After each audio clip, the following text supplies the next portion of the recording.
Témoignages sélectionnés ont été classés selon les catégories de maladies. Plusieurs personnes sont délivrées de faux Saint-Esprit, d'esprits de Sangoma, ainsi que de divers autres mauvais esprits. Un enfant qui est né avec la langue liée et qui attendait une chirurgie se met à parler. Sa mère est étonnée.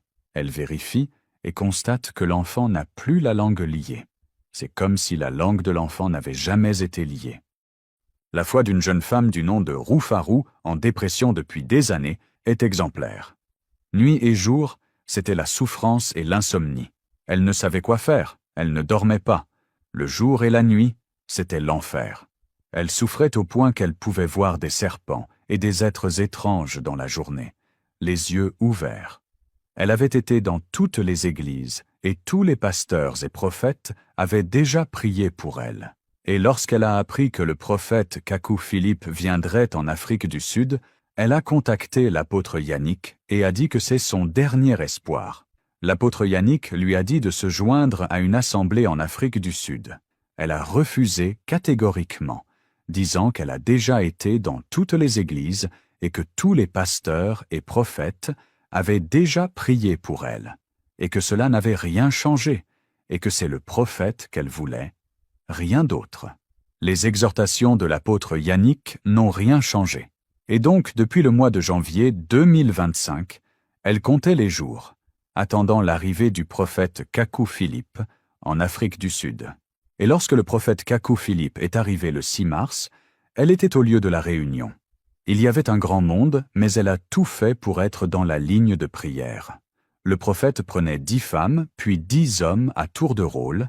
C'était vraiment difficile à cause de la grande affluence, mais cette jeune femme avait lutté de toutes ses forces pour accéder au prophète. Mais vers 17 heures, au moment où c'était son tour de passer, le prophète a dit que c'en était fini pour ce jour et qu'il était très fatigué et qu'il ne pouvait plus prendre personne. Alors elle a pleuré. Elle était triste de devoir passer encore une nuit de tourment. Alors le 7 mars, qui était le 2e jour des services de guérison, elle s'est présentée au lieu de la réunion et elle attendait. Elle était déterminée à recevoir la prière du prophète. Cependant, face à l'attente, elle insiste malgré les tentatives du service d'ordre pour la retenir, car c'était d'abord le tour des paralytiques et des aveugles et des boiteux. Et à un certain moment, elle remarquait que la situation devenait difficile comme la veille, et elle a commencé à user de force. Le service d'ordre voulait s'opposer. Elle a dit non. Elle a forcé et elle est passée devant, et elle est montée sur l'estrade pendant que les fauteuils roulants passaient. Elle est allée à toute vitesse se mettre à genoux devant le prophète. Dès que la main du prophète la touche, une sensation la traverse. Aussitôt, de façon instantanée, elle est complètement délivrée.